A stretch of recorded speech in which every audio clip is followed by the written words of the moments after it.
जय मसीह। दोस्तों, आज का विषय है क्या हमें दूसरों के लिए प्रार्थना करनी चाहिए।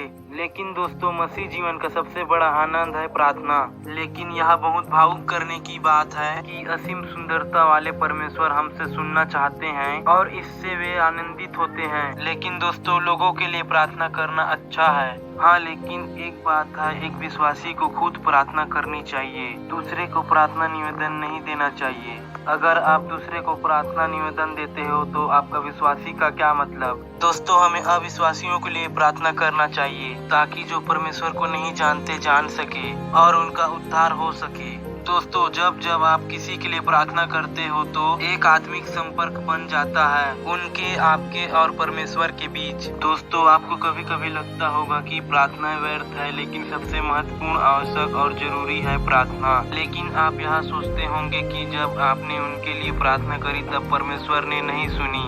लेकिन दोस्तों, याद रखो, इससे पहले कि जब हम गर्भ में रचे भी नहीं गए थे, उससे पहले से ही परमेश्वर हमको जानता है। जब हम दूसरों के लिए प्रार्थना करते हैं तो उसका परिणाम जरूर होता है। परमेश्वर हमें उस परिणाम के लिए अनुग्रह देता है। दोस्तों, लेकिन हमें सही और सच्चे दिल से प्रार्थना करना चाहिए, क्योंकि आप प्रार्थना करते हैं तो आप हमेशा दूसरों की मदद के लिए सही व्यवस्था में होते हैं। ध्यान करना और प्रार्थना में समय बिताने से आप आत्मा के फलों से भर जाते हैं, जिसमें प्रेम, आनंद, मेल, धीरज, कृपा, विश्वास, संयम, नम्रता और भलाई है। जब हम प्रार्थना में जीते हैं तो दूसरे हमारे अंदर परमेश्वर का स्वरूप देखते हैं।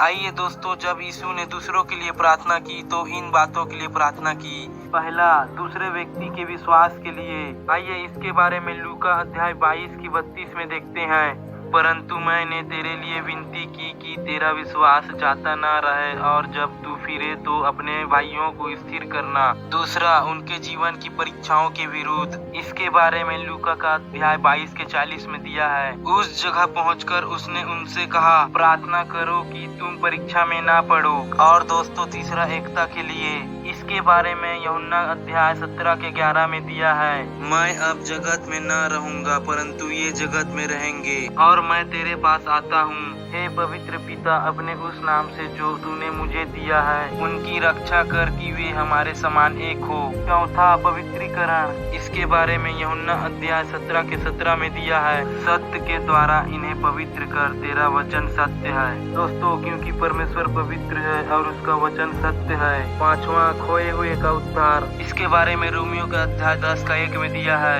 हे भाइयों, मेरी मन की अभिलाषा और उनके लिए परमेश्वर से मेरी प्रार्थना है कि वे उद्धार पाएं। छठवां, सही मार्ग पर चलना। इसके बारे में दूसरे कुरिन्थियों अध्याय 13 के 7 में दिया है, हम अपने परमेश्वर से यह प्रार्थना करते हैं कि तुम कोई बुराई ना करो, इसलिए नहीं कि हम खरे दिख पड़े, पर इसलिए कि तुम भलाई करो, चाहे हम निकम्मे ही ठहरे। दोस्तों, यह प्रार्थनाएं आत्मिक आशीषों के लिए है।